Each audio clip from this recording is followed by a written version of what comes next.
The lace fell heavy across her eyes, and she signed a name that was not the bride's. Rebecca Ellis reads contracts for a living. A black legal document analyst, she translates other people's fine print. She never wears it. Her mother lies in a clinic bed her father pays for. That bill is a leash, and Richard Ellis holds it. So when her sister runs, Rebecca is dressed in a stranger's veil and sent to stand where Vanessa should have stood. The man waiting is Yoon Do-hwan, president of Grupo Yoon. They call him the Black Serpent, and a serpent tattoo climbs the side of his neck to prove it. Black marble, white orchids, men who do not smile. She signs with a gloved hand, small and exact, on a line meant for another woman. Then he lifts the veil. He knows she is not the bride he was shown. She knows the clauses he does not. Two people, bound by ink, she translated herself, and neither one holds all the truth. Somewhere a debt is still owed. Somewhere a door is closing that neither of them can hear. Before starting the story, comment down below where you are watching from and what time it is there. If stories of karma, love, and hidden truths move you, leave a like. Be sure to subscribe to the channel and click join to become a member and help our channel. Rebecca Ellis pressed the pill into her mother's palm and folded the fingers shut. Small sip, Mom. There. Evelyn Carter swallowed, then studied her daughter's face as if trying to place it. You have your father's chin, she said. Rebecca smiled and said nothing about which father she meant. The clinic room smelled of antiseptic and lavender. Outside the door, a bill sat unpaid on a nurse's clipboard, and Rebecca already knew who held it. Her phone buzzed against the vinyl chair. Richard. She let it ring twice before she answered. The Yoon signing is tomorrow, Richard Ellis said. No greeting. You will be at the estate by 6. That's Vanessa's arrangement, not mine. Vanessa is your sister. The family is one signature. A pause on the line, deliberate. Your mother's room here costs $11,000 a month. I pay it. Think about who signs that check, too. Rebecca looked at Evelyn, who was humming to the window. She closed her eyes. I translate contracts, Richard. I don't wear them. You'll do both tomorrow. He hung up. She drove home through wet streets and did not turn on the radio. In her apartment, she laid out the Yoon documents she had been paid to review weeks earlier, before she understood what her father was building. Clause after clause in careful Korean, a merger dressed as a wedding. Grupo Yoon. The name Yoon Do-hwan appeared 11 times. Beside it, once, a handwritten note in Richard's slanted hand. Bride interchangeable. She read that line 4 times. At 6 the next morning, the Ellis estate was already loud with catering vans. Rebecca found her father in the study, adjusting his gold watch. Where's Vanessa? Richard did not look up. Gone. Gone where? She left in the night. A note. A boy in Lisbon. He finally raised his eyes, and they were flat as coins. The Yoon organization does not tolerate a broken table. Do you understand what these people are? I've read their files, Chungsa, yes. Then you understand there is no cancellation. He crossed the room and stopped very close. You will stand where Vanessa was meant to stand, veiled. You sign, they merge. Everyone lives. Your mother keeps her bed.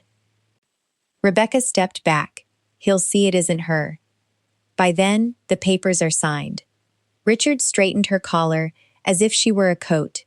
You've always been the useful daughter, Rebecca. Be useful. She thought of 100 refusals and used none of them. She thought of Evelyn humming at a window that Richard could close with one phone call. They dressed her in a room with the curtains drawn. A stylist she'd never met pinned Vanessa's veil over Rebecca's high-curled bun, and the lace fell heavy across her almond eyes.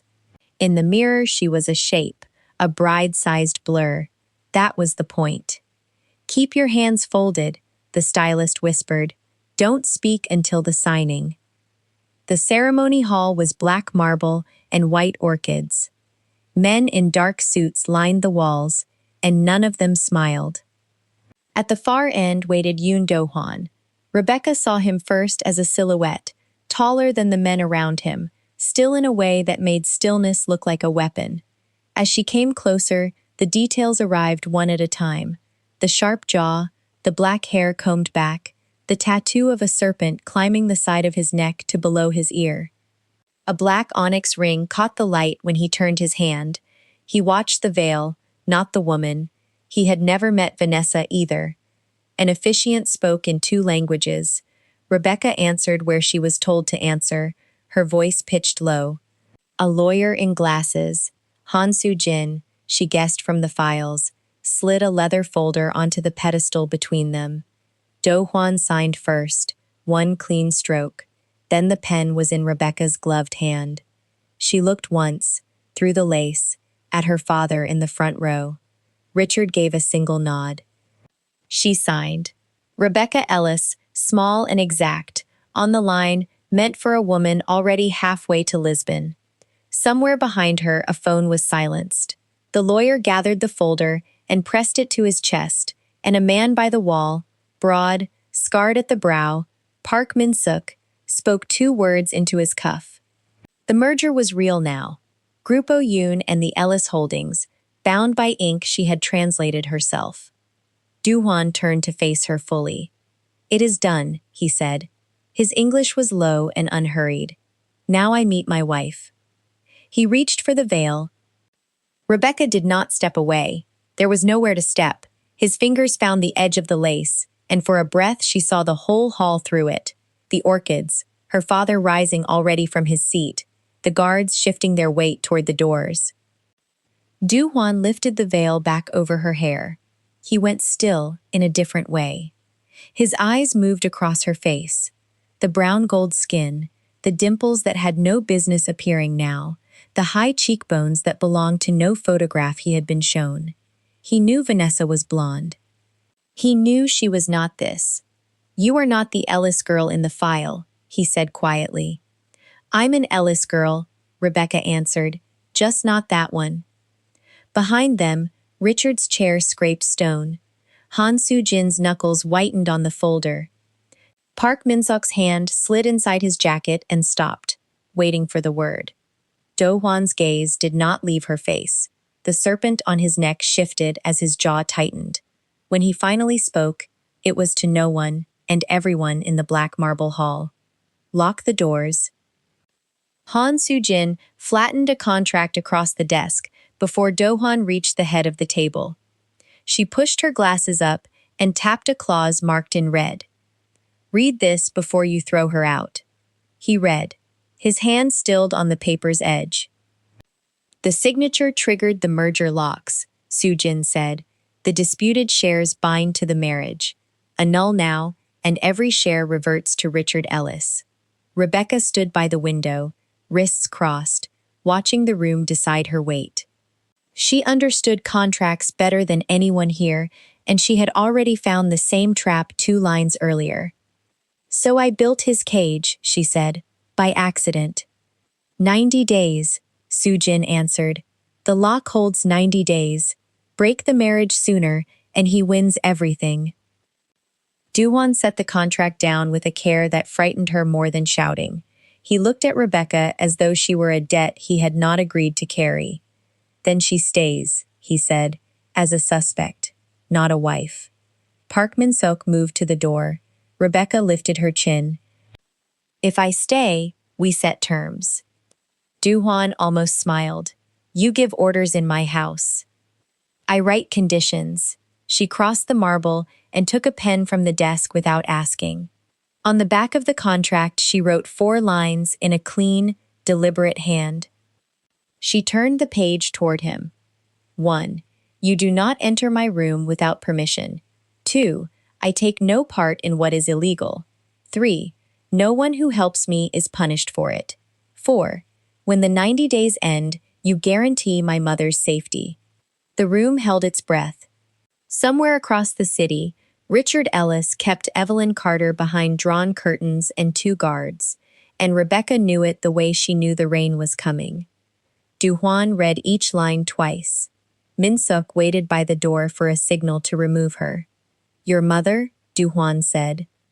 "Why does she need my hand?" "Because my father owns her silence." Rebecca's voice did not shake. "And your enemy is also mine." He picked up the pen. He signed beneath her fourth condition, without negotiation, and the ease of it unsettled her. "Done," he said. "Break one clause and the deal dies." He walked out before she could answer. They gave her a room at the east end of the mansion, cold and enormous, with a lock she controlled from the inside. She did not sleep. She listened to the house breathe around her. By morning, she had learned its schedule. The guards changed at 6. Sujin arrived at 7. Do-hwan's study stayed empty from 8 until 9, when he took calls in the garden. At 8, she walked in. The study smelled of ink and old paper. Files covered the long table, decades of them, and one folder sat open as if abandoned mid-argument. She read the label. 15 years. The death of Do-hwan's father. Richard Ellis named on every page. Rebecca did not touch anything. She read the way she had been trained, fast and merciless, and within minutes the pages began to lie to her. A transfer dated 3 days before the account existed. A signature that matched another signature too perfectly, letter for letter, the way no living hand ever repeats itself. A company cited as the killer's shield, its registration stamped with a year that came after the murder. She read it again. The dates still refused to meet. "You're in my study." Du-hwan stood in the doorway, coat still on, cold air clinging to him. She should have stepped back. Instead, she turned the folder toward him and pointed. "This company didn't exist when your father died. Look at the registration." His face closed. "You defend him." "I'm reading dates." She slid a second page forward. "This signature is traced. Nobody signs the same name twice like a stamp. Someone copied it. Richard Ellis killed my father." Each word landed like a stone, dropped down a well. "I have grieved 15 years on these papers." "Then, someone gave you 15 years of forgery." He crossed the room and took the folder from her hands. He wanted, she saw, to tear it. He did not. He held it and stared at the dates that would not line up, no matter how he tilted the page. "Why show me this?" he said. "If your father hangs, you go free." "Because a lie this careful was built by someone patient," Rebecca said, "and patient people don't stop at one man." Silence stretched between them, longer than any threat. Du-hwan called Min-suk that afternoon. He gave one order. "Open it again, the whole file, every source, every hand that touched it." Min-suk hesitated at the door. "Boss, that file came from inside, from the family." "I know where it came from." Du-hwan's jaw tightened, the serpent's tail flexing at his throat. "That's why I want it torn apart." For 2 days, the study filled with older records, tax filings, shipping logs, the paper trail of a dead man's empire.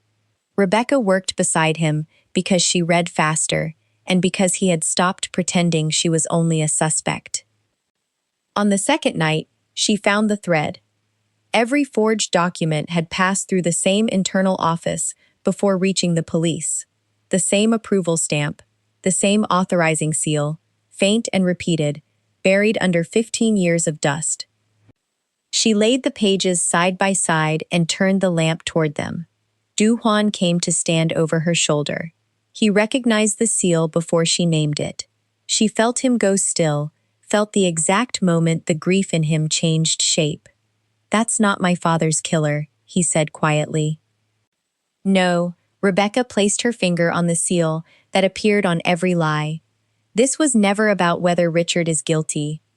The stamp belonged to the Yoon family's own inner office, to someone who had sat at Du-hwan's table for 15 years, mourning beside him, steering his rage at the wrong man.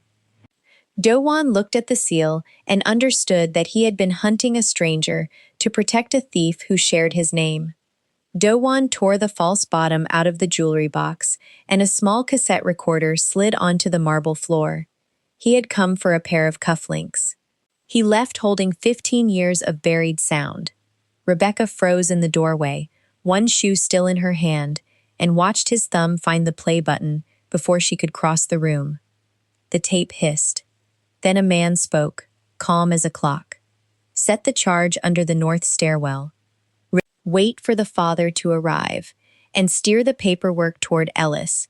The American lawyer will make a clean scapegoat. Do-hwan did not move.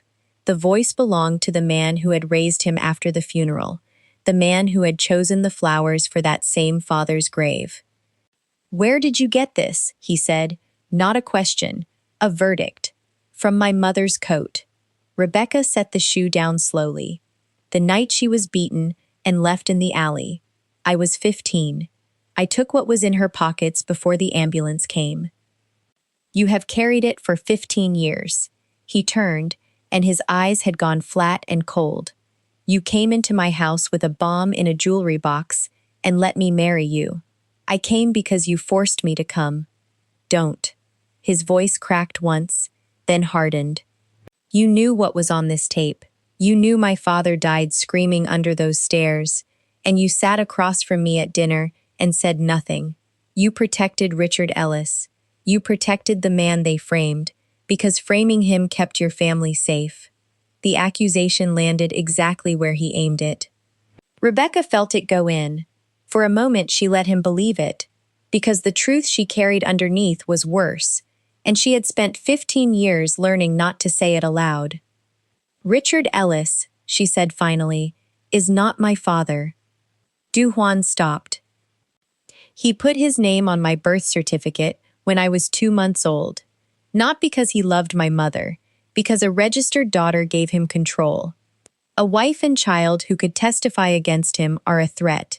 A wife and child who legally belong to him are property." Her voice stayed level, and that was the hardest part. He kept Evelyn confused. He moved her from house to house. Every time her memory came back, another accident took it away again. "I grew up watching a man erase my mother, one sentence at a time. So no, I did not protect Richard Ellis. I have spent my whole life trying to survive him." The recorder hung in Do-hwan's hand like something that had burned him. "Then why hide the tape from me?" "Because the last time I trusted a powerful man with the truth, he married me to keep me quiet." She picked her coat off the chair. "You wanted a wife who would be grateful. I was never going to be her." He said her name. Once, she kept walking. Rebecca did not go far. She drove to a glass tower downtown and rode the elevator to a floor she had studied for weeks. Han Soo-jin met her in a dark conference room, chief lawyer to the Yoon family, the only person in that world Rebecca had ever seen refuse Do-hwan to his face. "3 copies, Rebecca said, sliding a padded envelope across the table. "Digital and analog. One goes to a journalist. One goes to a sealed deposit box. One stays with you." Soo-jin did not touch it yet. "You understand what happens when this surfaces. The family splits. People die. People are already dying. They're just doing it quietly." Rebecca pushed the envelope closer. "I'm done letting one man own the only copy of the truth. If they destroy me, the tape still speaks. That's the whole point." Soo-jin studied her for a long moment, then drew the envelope in. "You're braver than the man you married." "I'm not brave," Rebecca said. "I just ran out of exits." She walked out into the rain, feeling lighter than she had in 15 years. It lasted exactly as long as the drive home. Her phone rang from a number with no name. She answered on the second buzz. "You've been a busy girl." The voice was warm, unhurried, the same voice from the tape, only older now, and pleased with itself. "Sang Cheol. Copies. How modern of you. But copies are noise, Rebecca. I want the original." "You'll get nothing. I already have something." A pause, and then a sound that stopped her heart. A woman breathing, frightened, close to the phone. "Rebecca? Rebecca? Don't listen to him. Mom? The word came out of her like a wound. Evelyn and I are having a lovely evening, Sang Chael said. She keeps forgetting where she is. It's a mercy, really. Bring me the tape. Come alone. Tell my nephew, and I'll know, and she'll stop breathing before you reach the gate. Rebecca stood in the rain and did the math she had done 1,000 times as a child. Every road out was closed. The police answered to men like him. Dohwan would turn it into a war, and her mother would be the first casualty. There was no version of this where she won, so she stopped trying to win. Give me 2 hours, she said, and her voice did not shake. I'll bring the original, just me. No copies, no lawyers, no Dohwan. She hung up before he could gloat. Her hands were steady now. She would not tell Han Soo-jin. She would not tell the man in the mansion who thought her a liar. She would walk into the dark alone and trade the last piece of the truth for the one person the truth had cost her. She started the car. Somewhere across the city, a monster was setting a table for two, certain she had no move left. He was wrong. She had one. It was small, and it was hers, and it began with getting her mother out of that room alive. Rebecca pressed the recorder flat against her thigh and stepped through the warehouse's rusted door. Rain leaked through the roof in thin ropes. Somewhere ahead, a chair scraped concrete, and her mother's cough answered it. Sang Cheol sat beneath a hanging bulb, hands folded like a patient man. Evelyn was bound to a support beam 3 meters behind him, wrists raw, eyes finding Rebecca and filling. You came without him, Sang Cheol said. Good. He would only complicate arithmetic. Rebecca stopped where the light thinned. Let her go. Sit first. He gestured at the empty crate across from him. You've read my brother's ledgers. You already know the shape of it. I only want to watch you say it out loud. She sat. The recorder warmed against her leg. He slid a photograph across the crate with one finger. Richard, younger, shaking a hand at a groundbreaking, a check folded in his jacket pocket. I needed someone hungry, Sang Cheol said. A man who would take the money, sign the false papers, and stay quiet the rest of his life, because silence paid better than truth. Your father was ambitious. He was also a coward. Those two qualities, together, are very reliable. You killed your own brother. I gave the order. He said it the way another man might name a street. And I gave the blame to a foreigner with a mortgage. 15 years I fed the boy his grief and pointed it wherever I needed a knife. He never once looked at the hand holding him. Rebecca's throat tightened. And Vanessa? Something flickered across his face, the first crack. Your sister found a drawer she shouldn't have. Original contracts. My signature where his should have been. He shrugged. She ran before I decided what to do. Clever girl, cleverer than her father. Rebecca stood, walked to the beam, and worked the knots loose. Evelyn sagged into her arms, whispering a name Rebecca hadn't heard since childhood. Go, Rebecca breathed. The side door. Don't look back. Evelyn stumbled into the dark. A chain rattled. A cuff closed cold around Rebecca's wrist. You, however, Sang Cheol said, stay. He'll come for you. And when he chooses between his father's killer and his father's little analyst, I'll have my answer at last. The far doors blew open with a sound like a struck bell. Dohwan came through them without slowing, men fanning behind him, the onyx ring catching the bulb light as he raised a hand.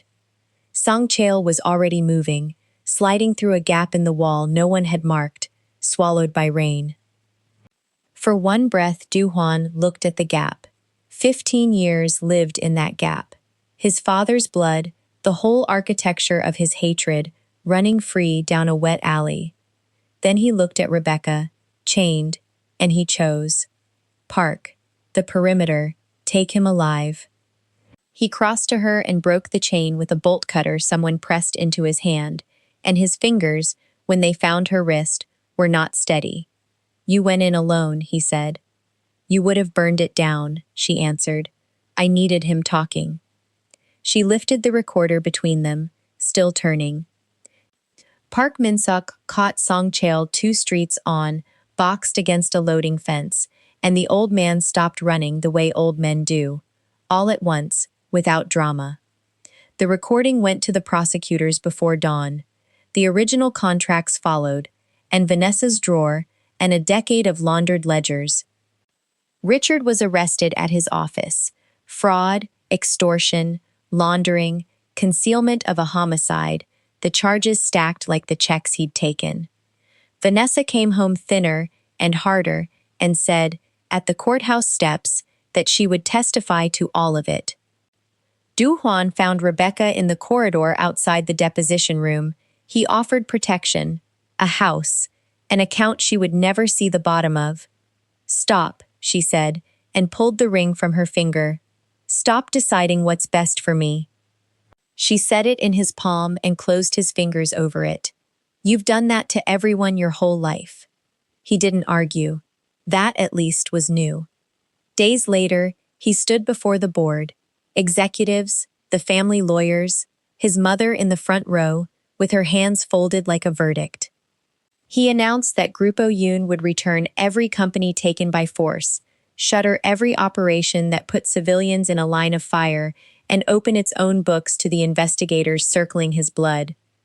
Then he walked to Rebecca and handed her a folder, financial independence in her name, Evelyn's care secured for life, no clause binding her to him, no marriage attached to any of it. And the black serpent, who had never once bent, lowered himself onto one knee in front of them all. The first time, I married a surname, he said.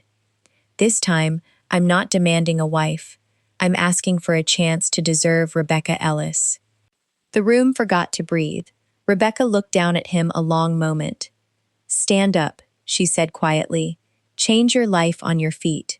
Then come back and ask me again. He stood. And he did. Months moved through the city, the way months do. He dismantled the clandestine arms of the group and built, from the wreckage, a licensed firm that guarded witnesses instead of hunting them. Rebecca founded a small organization for the ones who blow whistles and lose everything for it.